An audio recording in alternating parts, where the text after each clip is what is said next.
কিন্তু দিল্লিতে আমি চোখের সামনে দেখেছি কিভাবে আইএস অফিসারদের মধ্যে দক্ষিণ ভারতীয়রা কিভাবে লবি করতে পারে। লবি কোনো নোংরা শব্দ নয়। আমরা তো বাঙালিরা ধান্দা মানে খারাপ ভাবি, গুজরাটিরা তো ধান্দাকে ব্যবসাকে ধান্দা বলে। ট্রাফিক সিগনালে রবীন্দ্রনাথের গান শুনলেই তো আমরা রবীন্দ্রনাথ হতে পারি না। জন্মসূত্রে বাঙালি নয়, আগরওয়াল থেকে শুরু করে আপনার বাজোরিয়া কিংবা যে কোনো সম্প্রদায় বাংলায় কথা বলতে পারলে বাঙালি। তার বক্তব্য শুনবো, তার কথা শুনেছি, তার লেখা পড়েছি এবং তার ভীষণ একেবারে আনকম্প্রোমাইজিং চোখা চোখা পলিটিক্যাল অ্যানালিসিস আমরা শুনেছি। এখন তার কথাটা আমাদের শুনতে হবে। এই বাঙালি মানুষ হলো কি হলো না তাই নিয়ে দেখে নিই আমাদের সবার প্রিয় জয়ন্তকে, জয়ন্ত ঘোষাল।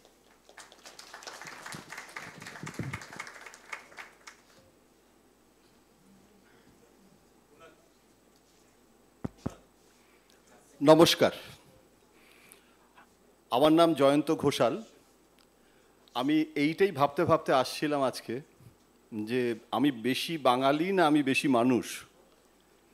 আমরা তো নিজেকে সবথেকে বেশি ভালোবাসি, সুতরাং আমি নিজের কথা দিয়েই শুরু করছি। জন্মসূত্রে বাঙালি। 40 বছর দিল্লিতে ছিলাম।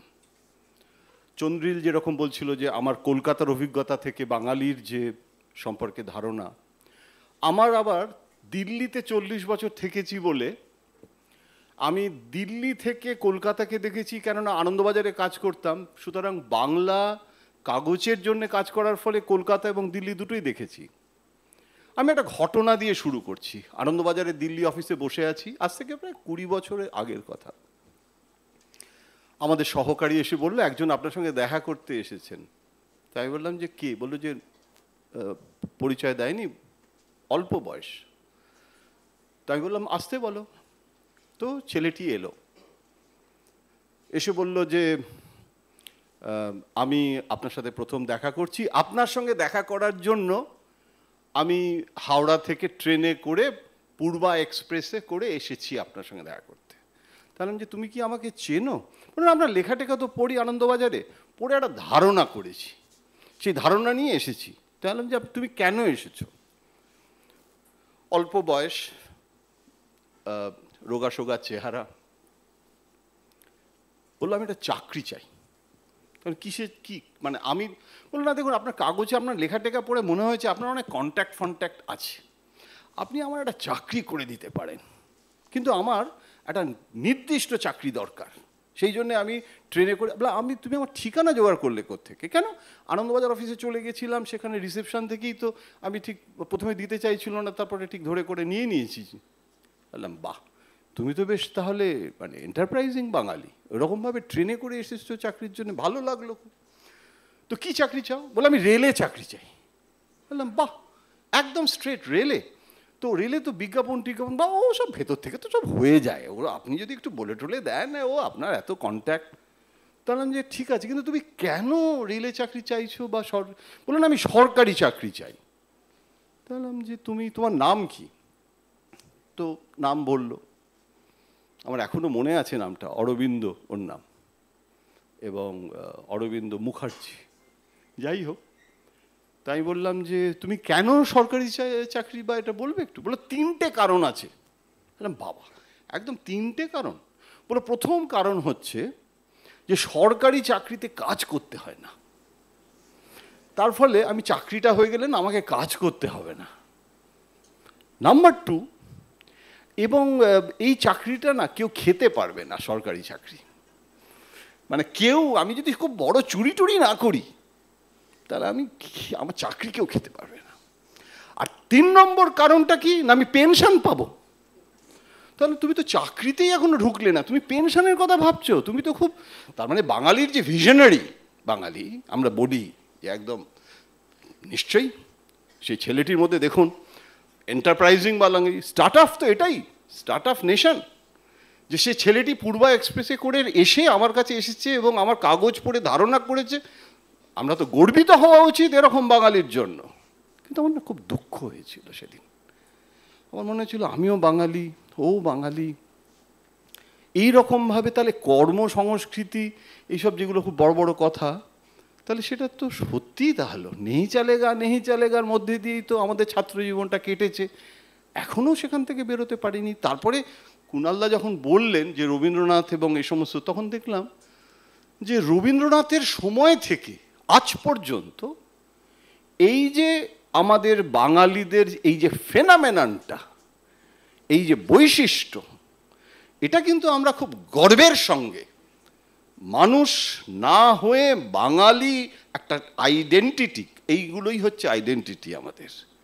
আমরা কাজ করব না, আমরা মাইনে পাবো, আমরা এন্টারপ্রাইজিং হব না, কেউ যদি উন্নতি করে তাকে আমাদের, এই কাঁকড়ার গল্প অনেক হয়েছে, আমি পুনরাবৃত্তিতে যাব না, কিন্তু দিল্লিতে আমি চোখের সামনে দেখেছি কিভাবে আইএএস অফিসারদের মধ্যে দক্ষিণ ভারতীয়রা কিভাবে লবি করতে পারে। লবি কোনো নোংরা শব্দ নয়, আমরা তো বাঙালিরা ধান্দা মানে খারাপ ভাবি, গুজরাটিরা তো ধান্দাকে, ব্যবসাকে ধান্দা বলে। কেননা আমরা তো ধান্দা করবো মানে, আমরা ব্যবসা করবো মানে, আরে দ্বারকানাথ ঠাকুর ফরগটেন পায়োনিয়ার, না না না না, আমরা দ্বারকানাথকে নিয়ে আমাদের কোনো মাথা ব্যথা নেই। ও সমুদ্র পথে কোথায় একটা জাহাজ ফাহাজ তৈরি করে নতুন যাত্রাপথ তৈরি করে ফেলে আবিষ্কার করেছিলেন, আমাদের ওসব নিয়ে কোনো মাথা ব্যথা নেই। আমরা তো রবীন্দ্রনাথ, কিন্তু রবীন্দ্রনাথ ট্রাফিক সিগনালে রবীন্দ্রনাথের গান শুনলেই তো আমরা রবীন্দ্রনাথ হতে পারি না। আমাদের তো রবীন্দ্রনাথকে স্মরণ করতে গেলে আজকের এই মোশনটাকে সাপোর্ট করতে হয়। এবং রবীন্দ্রনাথ কিন্তু শুধুমাত্র এই কবিতাটিতে যে বলেছেন এমন নয়। আমি দুরন্ত আশা বলে একটি কবিতা আছে, সেখানেও অন্ন পাই বঙ্গবাসী, স্তন্য পাই জীব, জন দশেকে জটলা করি, তক্ত বসে বসে, ভদ্রমোড়া শান্ত বড়, পোষ মানায় প্রাণ। এই যে বাঙালির যে ব্যাপারটা, এবং উনি আমার সম্পর্কেও একটা কথা বলেছেন যে ওই মাথায় ছোট বহরে বড় বাঙালি সন্তান। তো এই যে বাঙালি সম্পর্কে রবীন্দ্রনাথ একটা কবিতা দুঃখ করে লিখেছেন, ব্যঙ্গ করে লিখেছেন। এই যে এটা যদি আত্মসমালোচনাও হয় রবীন্দ্রনাথের, সেখানে গড়পড়তা বাঙালি, একজন বাঙালি, একজন অমর্ত্য সেন, আমরা সেইটা যদি আমরা বলি যে এক্সেপশন প্রুভস দ্য ল, তাহলে কিন্তু আমরা শুধু বাঙালি সমাজকে জেনারেলাইজ করাটা এই জন্যে দরকার হয়ে পড়ে, কেননা মেজরিটিটার মধ্যে দিয়ে তো ফেনামেননটা তৈরি হয়। এখন কে বাঙালি? আচার্য সুনীতি চট্টোপাধ্যায় বলে গেছেন যে বাংলায় কথা বলতে পারে সে বাঙালি। তাহলে তো এখানে যারা ধরুন জন্মসূত্রে বাঙালি নয়, আগরওয়াল থেকে শুরু করে আপনার বাজোরিয়া কিংবা যে কোনো সম্প্রদায়, বাংলায় কথা বলতে পারলে বাঙালি।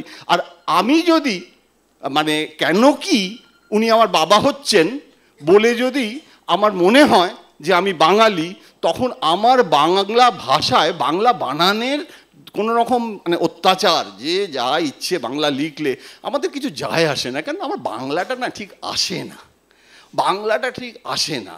কিন্তু ইংরাজিতে ভুল লিখলে আমরা খুব লজ্জা পাই, কেননা ওই ওই ওই ডিকলোনাইজড মাইন্ডটাই তৈরি হলো না।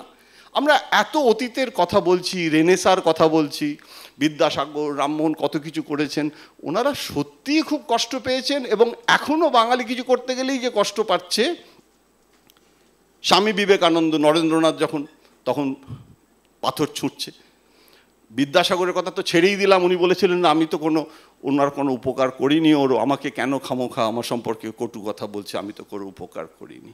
তো এখন এই যে ব্যাপারটা, অনেক দৃষ্টান্ত আমার সতীর্থ মানে বক্তারা বলেছেন, আমি পুনরাবৃত্তিতে না গিয়ে বলছি, জাতীয় মূল স্রোতে বাঙালি কোথায় বিচ্ছিন্ন হয়ে যাচ্ছে, কেন আমাদের ভেবে দেখার সময় এসছে।